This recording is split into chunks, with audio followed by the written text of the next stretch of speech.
আজকে এই প্রাঙ্গণে পরম প্রেমময় শ্রী শ্রী ঠাকুর অনুকূল চন্দ্রের নাম সংকীর্তন এবং সৎসঙ্গের আয়োজন করেছেন। এই তৎসংলগ্ন অঞ্চলের গুরু ভাই এবং বোনেরা, মায়েরা, আমরা সকলে একত্রিত হয়েছি। অনেক দূর থেকে অনেক মানুষ এসেছেন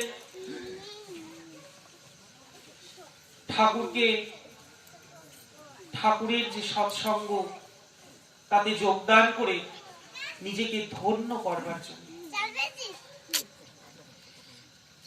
আমার আগে অর্চনামা বলে গেলে যে আমরা ঠাকুর ধরলে কি হয়, আমাদের আত্মশুদ্ধি হয়। অনেক কথা শুনলাম, আমরা জানিও অনেক তত্ত্ব কথা, অনেক কিছুই জানি, কিন্তু প্রধান কথা কি জানে? ঠাকুর ধরলে কি হয়, আমাদের জীবনে গুরু ধরলে কি হয়। আমি যতটুকু বুঝতে পেরেছি, গুরু ধরলে আমার জীবনটা সুন্দর হয়।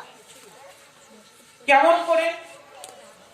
আমরা কিন্তু অনেক কিছু শিখি, আমাদের কোনোটাই কিন্তু সঠিক নয়। আমরা ঠাকুরের কাছে এসে আমরা কি বুঝতে পেরেছি জানেন? যে আমরা যেভাবে বসি, আমাদের এই বসাটা ঠিক নয়। ঠাকুরের কাছে এসে শিখেছি কি করে বসতে হয়। ঠাকুরের কাছে এসে আর কি শিখেছি? ঠাকুরের কাছে এসে শিখেছি কেমন ভাবে দাঁড়িয়ে থাকতে হয়, এটাও আমরা জানি না। ঠাকুর আমাদের সেটাও দেখিয়ে দিয়েছে, বলে দিয়েছে। আর কি শিখেছি? আর শিখেছি কেমন করে কথা বলতে হয়। কথা তো আমরা প্রত্যেকেই বলি, কিন্তু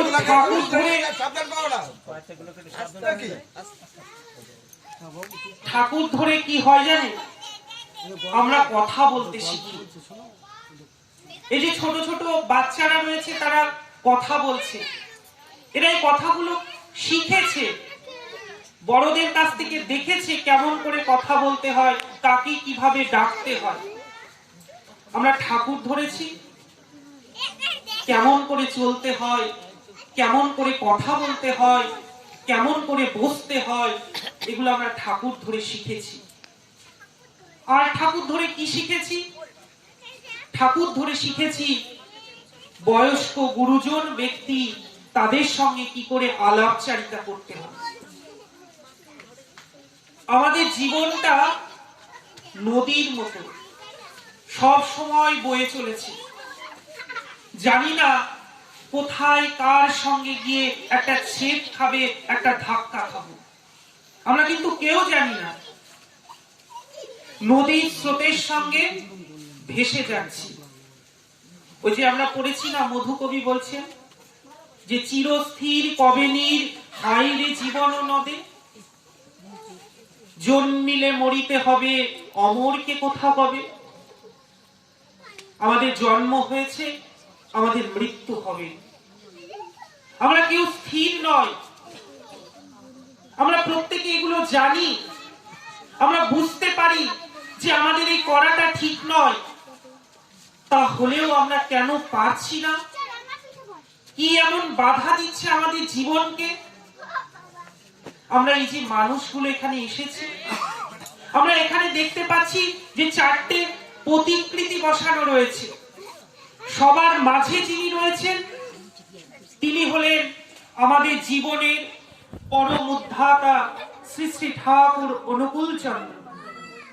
তার বাঁদিকে যিনি আছেন তিনি তার সহধর্মিনী, আমাদের কাছে লক্ষ্মী স্বরূপিণী, জগৎ জননী শ্রী শ্রী বড়মা।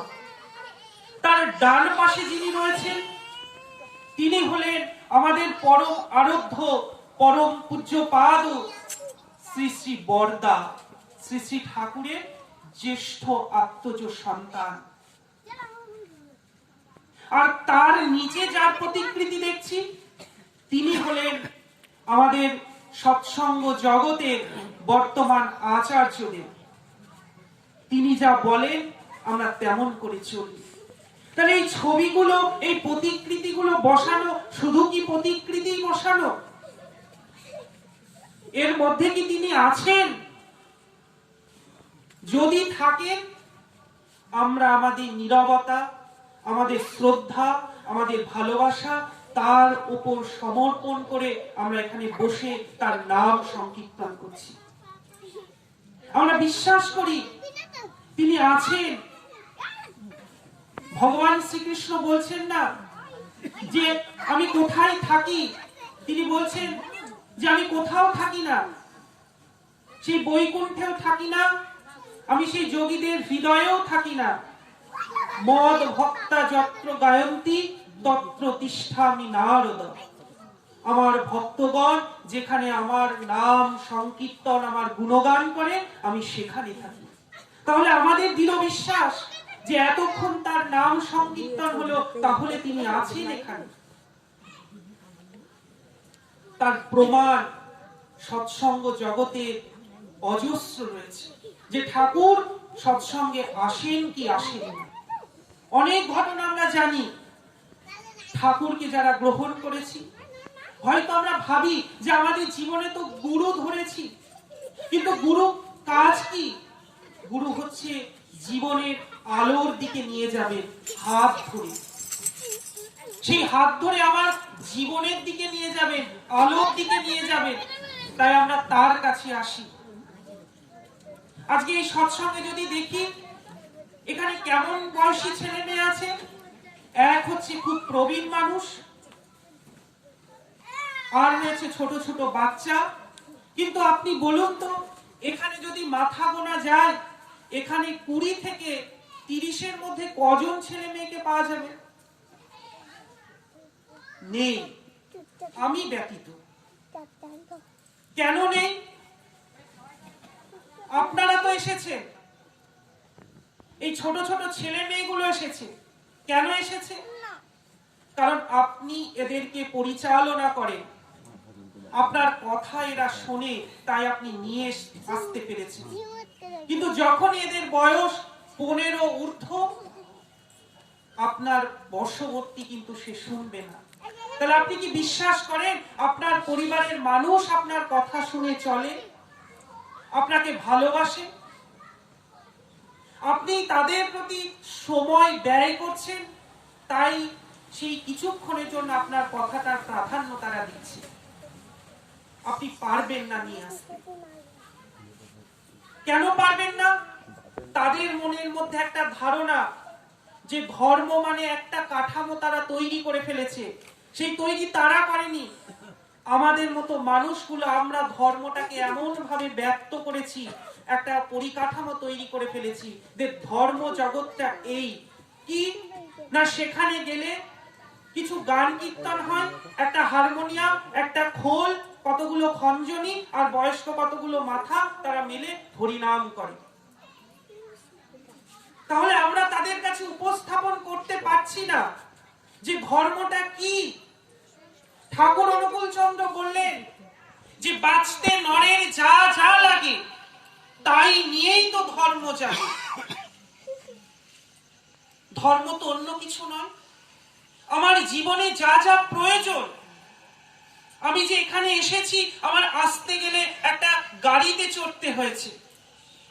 আমি এখানে দাঁড়িয়ে রয়েছি, সুস্থ থাকতে গেলে আমার কিছু খাবার খেতে হয়েছে। এগুলো আমার কাছে ধর্ম।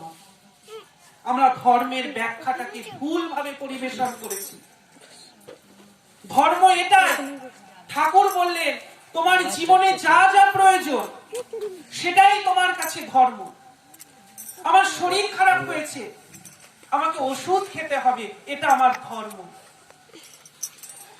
ধর্ম অন্য কিছু নয়। আমাদের বলা, আমাদের পরিবেশন করা অন্য রকমের হয়ে যায়, তাই আমরা সেই মানুষগুলোকে আনতে পারি না। ধর্ম বিজ্ঞান এখানে আসলে আমাদের জীবনের উন্নতির পথ খুঁজে পায়, জীবনের রসদ খুঁজে পায়, জীবনে বাঁচার তাড়না আমাদের মধ্যে জেগে ওঠে। আজকে গ্রামগঞ্জের শুধু গ্রাম নয়, শহরতলির বিভিন্ন জায়গায় দেখা যায় আত্মহত্যা। কি না, তার দুটো কারণ। ভালোবাসা বিনিময় তাদের মধ্যে হয়তো ঠিক থাকেনি। কি ভালোবাসা? আপনি আপনার সন্তানকে এতদিন মানুষ করলেন, সেই ভালোবাসাটার মূল্য থেকে ওই কয়েকদিনের ভালোবাসাটার মূল্য তাদের কাছে বেশি প্রাধান্য হয়ে দাঁড়াচ্ছে। তাই তাদের সেই অমূল্য জীবনটাকে তারা বিনাশ করতে পিছুপা হচ্ছে না। এই ঘটনাগুলো কিন্তু আমরা প্রায়ই দেখি। আত্মহত্যা কেন এগুলো হয়? তারা জীবনটাকে বুঝতে পারে না যে আমার জীবনটা কেমন, আমার জীবনটাকে কিভাবে পরিচালিত করতে হয়। আর এই জীবনটাকে পরিচালিত করবার জন্য একজন পরিচালকের দরকার হয়। তাহলে তো আপনাদের পরিচালনার দ্বারা তাদের নিয়ন্ত্রিত করতে পারছেন না। তার জন্য দরকার এমন মানুষের সঙ্গ করিয়ে দেওয়া যে যিনি তাকে পরিচালনা করবেন। আমরা কি চাই না আমাদের পরিবার, আমাদের সমাজ সুন্দর হয়ে উঠুক? আমরা প্রত্যেকেই কিন্তু চাই। তার জন্য এমন মানুষের সঙ্গ তাকে ধরিয়ে দিতে হবে, তার মনের মধ্যে যেন তার বাঁচার তাড়নাটা বেড়ে ওঠে, যে আমাকে বাঁচতে হবে। ঠাকুর বলছেন না, মরো না, মেরো না, পারো তো মৃত্যুকে অবলুপ্ত করো। কি করে অবলুপ্ত করব? এই যে আমি কিছুক্ষণ আগে বললাম, জন্মিলেই মরিতে হবে, অমরকে কোথা কবে। আবার বলছি, ঠাকুর বললেন নাকি অমরত্ব হতে, মৃত্যুকে বিনাশ করতে। তাহলে কেমন করে পারবো? আমার কর্মের মধ্য দিয়ে। আমি এমন কাজ করে যাব যে কাজের মধ্য দিয়ে প্রত্যেকটা মানুষ আমাকে মনে রাখবে। তাই আমাদের কর্তব্য যে আমার পরিবারে, আমার জীবনটা তো হয়তো অচিরেই আমি তো হারিয়ে ফেলতে চলেছি। আমি বুঝতে পারি না যে আমার জীবনটা তো প্রায় শেষ। তাহলে আমার পরিবারের মানুষগুলোকে একটু ভালো রাখতে চাই। আমরা তো প্রত্যেকে চাই। তার জন্য আমরা কি করি? পূজা অর্চনা করি। তার জন্য আমরা বিভিন্ন ব্রত উদযাপন করি। একটাই কারণ, আমাদের পরিবারকে ভালো রাখা, আমাদের সন্তানকে ভালো রাখা। আমরা ভালো থাকতে চাই, কিন্তু ভালো থাকার বিভিন্ন মোহগুলো আমাকে এমন ভাবে আষ্টে পৃষ্ঠে জড়িয়ে বেঁধে ফেলে যে তার থেকে আমি মুক্ত হতে পারি না। মৃত্যু আমাকে এসে হাতছানি দিয়ে ডাক দেয়। আমার বিপদ যেন আমার পদে পদে এসে ধাক্কা খায়। আমাদের মনের মধ্যে প্রশ্ন জাগে, ঠাকুর এত পরীক্ষা নিতে হয়? আমরা তার কাছে পরীক্ষা দিতে যাচ্ছি, সব সময় তিনি আমাদের পরীক্ষা নিচ্ছেন। কিন্তু যখনই আমি আপনার ছেলেকে যদি বলি যে আপনার পরিবারে তো একটি 15 বছরের মেয়ে আছে বা একটি ছেলে আছে, আপনি তাকে দীক্ষা দেওয়া। এই আমাদের মতো মা বাবারা কি বলে জানেন? তাদের এখনো বয়স হয়নি। আপনারাই বলবেন, আমরাই বলি ভালো চাইলাম, ভালো চাইলাম না। আমরা জানি না আমরা কিভাবে পরিচালনা করব আমাদের জীবনটাকে। তাই আমরা সেই জীবনগুলোকে হারিয়ে ফেলছি, হারিয়ে যাচ্ছে। বর্তমান যুব সমাজ একটা অন্ধকারাচ্ছন্ন জগতে ডুবে যাচ্ছে। কি এক মোহই, কি এক নেশায় তারা ডুবে যাচ্ছে, তারা নিজেরাও বুঝতে পারছে না। আজকের সমাজ, আজকের রাষ্ট্র, চারিদিকে দেখি এক রাজনৈতিক তরজমা চারিদিকে তৈরি হয়। বিভিন্ন জনসভা, সেখানে বক্তৃতায় ফেটে পড়ে উন্নয়নের বক্তৃতার। কিন্তু ঠাকুর অনুকূল চন্দ্র যে উন্নয়নের কথা বললেন, সেই উন্নয়নের কথা বর্তমান রাজনীতিবিদ আমরা যাই বলি না কেন তাদের কাছে আমরা শুনতে পাই না। যে জীবনের কি করে উন্নতি হবে, জীবনটাকে কি করে আমরা আমাদের উচ্চ সেই মণিকোঠায় নিয়ে যেতে পারবো, তার জন্য এমন মানুষের কাছে আসা দরকার যেখানে গেলে আমরা আমাদের জীবনটাকে সুন্দরভাবে বুঝতে পারি। শ্রী শ্রী আচার্যদেব আমাদের একটা কাজ দিয়েছে, ডিপি ওয়ার্কস এর কাজ। আমরা প্রত্যেকে যাচ্ছি, তাদের যে সমস্ত মানুষ ঠাকুরের দীক্ষা গ্রহণ করেছেন, কিন্তু তার যেই বলা বিধানগুলো আমরা পরিপালন করতে পারছি না, তাদের কাছে সেই সমস্যাগুলো শোনা যে কেন তারা পাচ্ছে না। এই ঘটনায় যখন আমরা বাইরে যাচ্ছি, জানেন মানুষ কিন্তু কেউ ভালো নেই। একটা বাড়িতে গেছি, একটি ঘটনা, বাড়িতে যে মুহূর্তে গেছি আমরা কয়েকজন ঢুকেছি, দেখলাম একটা ছেলে, তার পরিবারের মধ্যে সকলে রয়েছে, তার বাবা মা, বয়স্ক ঠাকুমা এবং একটি বোন। আমরা যে মুহূর্তে বাড়িতে ঢুকলাম, ছেলেটি তার বাবার সামনে থেকে সোজা আমাদের সামনে দিয়ে দোতলায় উঠে গেল।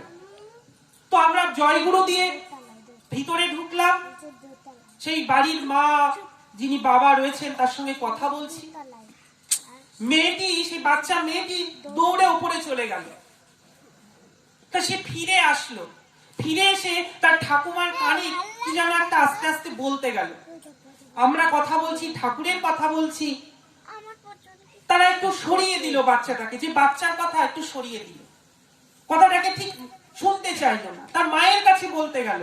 মাও যেন তার কথাটাকে না শোনার ভান করে তাকে সরিয়ে দিল, যে আমাদের কথা তিনি মন দিয়ে শুনছে। বাচ্চা মেয়েটি যখন দেখছে কেউ কথা শুনছে না, তখন তার ঠাকুমাকে হাত ধরে টেনে উপরে নিয়ে গেল। যে মুহূর্তে উপরে নিয়ে গেল, উপর থেকে তার ঠাকুমা চিৎকার করছে যে তোমরা কে কোথায় আছো, সকলে উঠে আসো। সেই বাড়ির মা বাবা তাড়াতাড়ি দৌড়ে উপরে গেলেন। গিয়ে কি দেখছেন? দেখছেন যে ছেলেটি আমরা বাড়িতে ঢুকছি সে মুহূর্তে উপরে গেল, ছেলেটি উপরে গিয়ে আত্মহত্যা করবে বলে ঘরে গেট লাগিয়ে দিয়েছে। তাড়াতাড়ি সেই বাড়ির মায়েরা আমাদেরকে হাত জোড় করে বলছেন আপনারা এখন যান দাদা, বলতে চাইছে না কি ঘটনা, আপনারা যান, এখন একটু অসুবিধে আছে। তো যাই হোক, আমরা কিছুক্ষণ একটু ইতস্তত ভাব করে আমরা সরে চলে এলাম। চলে আসার পর দেখা গেল সেই যিনি আমার, যে মা আমাদেরকে নিয়ে গেলেন, তার কাছে আমরা জানতে চাইলাম যে ঘটনাটা কি ঘটলো। তা সেই মা বললেন যে আমরা যে মুহূর্তে ওই বাড়িটাতে ঢুকেছি আর তার কিছুক্ষণ আগে পিতা পুত্রের মধ্যে তুমুল একটা অশান্তি চলছিল। আমরা যেই চলে গেছি, সে তার ক্রোধটাকে নিয়ন্ত্রণ করতে না পেরে সে উপরে চলে গিয়ে সে আত্মহত্যা করতে যাচ্ছে। দেখুন, আচার্যদেব আমাদেরকে পাঠিয়েছেন ডিপি ওয়ার্কসের কাজ করতে। সেই বাড়িটাতে আমরা যদি না যেতাম, এটা যদির কথাই ভাবছি, যদি না যেতাম কি হতো সেই পরিবারটাতে? আপনারা ভাবুন। তার কথা আমরা যখন তার অন্যদের কাছে বলি, জানি না তার কি মঙ্গল আর আমার কি মঙ্গল, তার ইচ্ছাই মঙ্গল, আমরা বলি তো ঠাকুরের কাছে। আর ঠাকুর বলছেন যে যারা অজ্ঞ, জীবনে মৃত হয়ে আছে, তারাই মৃত্যুর সমাধি রচনা করুক, কিন্তু তুমি ঈশ্বর রাজ্যের অনুসন্ধান করো অনন্ত জীবনের জন্য। আমরা অনন্ত জীবন চাই। অনন্ত জীবনের জন্য আমরা আমাদের সূক্ষ্ম শরীরটাকে টিকিয়ে রাখতে চাই, যে আমরা অনন্ত জীবনের অধিকারী হব বলি। আর এই অনন্ত জীবনের অধিকারী হওয়ার জন্য কিছু করা লাগে। সেই করাটা কি? ঠাকুর বললেন যজন যাজন ইষ্টবৃতি সস্তয়নী সদাচার। এগুলো যদি পরিপালন করি, দেখবেন জীবনটা এমন সুন্দরভাবে তৈরি হয়ে উঠবে। আমরা বলি তোমার রঙে রঙিন হয়ে ওঠা, আমরা সেই রঙিন হয়ে উঠব। আর তার বলা বিধানগুলোকে কাজে রূপান্তরিত করব। তিনি যেমন বলেছেন না, তিনি তো মানুষ ভিক্ষা চান, তিনি আমাদের কাছে কিছু চান না, তিনি মানুষ ভিক্ষা চান, তাকে মানুষ ভিক্ষা দেব। সেই মানুষ ভিক্ষা দিয়ে নিজেদেরকে ধন্য করব। তাই আসুন, আজকে যারা আমরা সেই ঠাকুরের সৎ মন্ত্র গ্রহণ করতে পারিনি, আমাদের পরিবারের মানুষগুলোকে এখনো সৎমন্ত্রে দীক্ষায় দীক্ষিত করে উঠতে পারিনি, তাদেরকে তার মতো করে তৈরি করবার চেষ্টা করি। তাদের পরিচালনার দায়িত্বটা সেই পরিচালকের হাতে তুলে দিই, যিনি তাদেরকে পরিচালনা করবেন। তাই আমরা কেউ নয়, ঠাকুরকে ভালোবাসবো, তিনি যেমনটি বলেছেন তেমনটি হয়ে উঠব, আর সকলকে নিয়ে হয়ে উঠব। আবার এতৎ অঞ্চলের সমস্ত মানুষের মঙ্গল প্রার্থনা করে আমার কথা শেষ করছি। সকলে ভালো থাকবেন। জয়।